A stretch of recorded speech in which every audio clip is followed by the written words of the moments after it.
నువ్వు ఎప్పుడైతే పాపం చేసావో డోర్ ఓపెన్. హల్లెలూయా. నువ్వు ఎప్పుడైతే సత్క్రియ చేసావో డోర్ క్లోజ్. వాకిల్ అనే దాని గురించే మాట్లాడదామని నేను చెప్తున్నాను.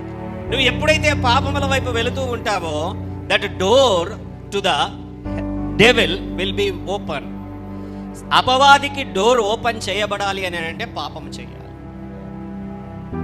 పాపము చేసావా సాతాను మన జీవితములలోనికి వాడి దగ్గర ఉన్నటువంటి బోనస్లన్నీ, సాతాను దగ్గర ఉన్న బహుమానాలన్నీ, సాతాను దగ్గర ఉంటున్నటువంటి మణిమాణిక్యాలు, అమూల్యమైన రత్నాలన్నీ, హల్లెలూయా, అన్నీ నీకు అలంకరింపజేయడానికి వాడు ఎంతో ఆనందపడతాడు. హల్లెలూయా. అర్థమవుతోంది కదండి. సాతాను దగ్గర ఏముంది? దొంగతనము, హత్య, నాశనము. వాడి దగ్గర ఉన్న ఆయుధాలు ఇవన్నీ. వాడు వచ్చాడు అని అంటే చేసేది ఇదే. కుటుంబంలో శాంతన్నా ఉంచాడు, శరీరంలో రోగమన్నా పెడతాడు, లేకపోతే రకరకాల మనం ఇంకొన్ని ఉన్నాయి. మనం తినేటువంటి తిండి వలన ఏంటి గట్టిగా చెప్పాలా? బైబిల్లో 120 ఏండ్లు 100 ఏండ్లు పెద్ద కాన్సెప్ట్స్ అన్నీ ఉన్నాయి. సంతోషమే. ఆ దినాలలో గాలి బాగుండా, నీరు బాగుండా, ఫుడ్ బాగుండా. హల్లెలూయా.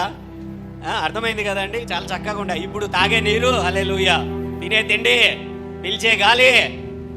మనం 120 ఏళ్ళు బతకాలంటే హిమాలయాలకో ఆ అడవుల్లోకి వెళ్ళిపోవాలి ఇప్పుడు. అవునా కాదు? ఆలోచించండి. అవునా? ఎందుకంటే హిమాలయాల్లో ఉండే వాళ్ళు 120 ఏళ్ళు బతికారు, 150 ఏళ్ళు బతికారు అని చెప్పి ఎందుకు? ఏముంటుందా? ఏది ఉండదు. పొల్యూషన్ ఉండదు, చక్కటి వాటర్ దొరుకుతుంది. ఏదో చెట్లకు కాసిండే ఎరువులు గిరువులు ఏమీ లేకుండా ఉండే పండ్లు కాయలు అవి తిని బతుకుతున్నారు వాళ్ళు. కాబట్టి ఎలాగుంటుంది? ఇంకా హ్యాపీగా ఉంటుంది ఆరోగ్యం. అవునా కదా? ఆలోచించండి, మీరే ఆలోచించండి ఒకసారి. హల్లెలూయా. కాబట్టి గమనించండి.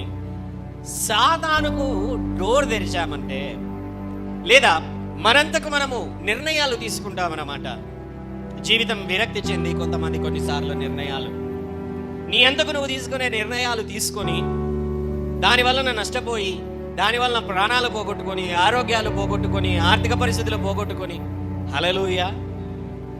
సాతాను కేవలం ప్రేరేపించేవాడండి.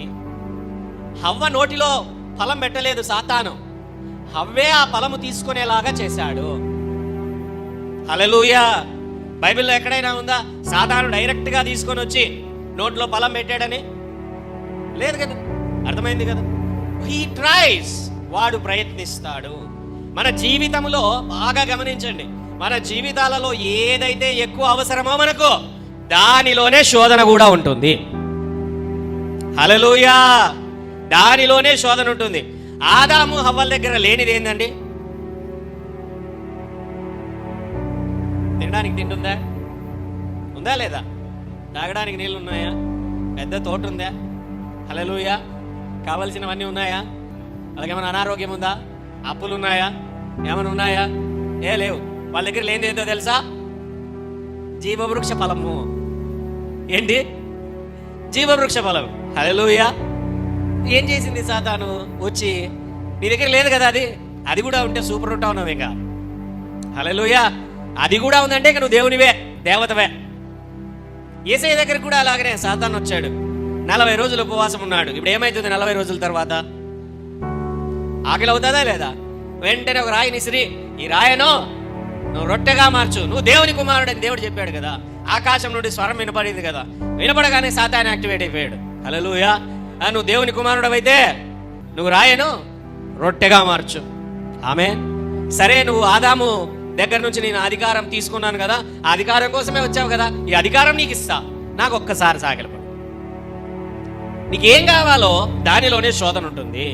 నీకేమి కావాలో దానిలోనే సాతాను వెతుకుకుంటూ వచ్చి శోధిస్తాడు.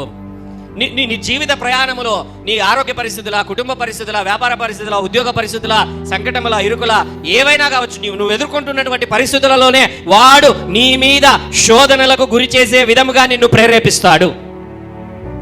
నీ అవసరతలలోనే నీకు శోధన ఎదురవుతుంది. Hallelujah. This is the weapon of the devil. సాతాను పెట్టేటువంటి ఆయుధాలవే. ఎక్కడ కూడా సాతానుకు మనము అవకాశం ఇవ్వకూడదు.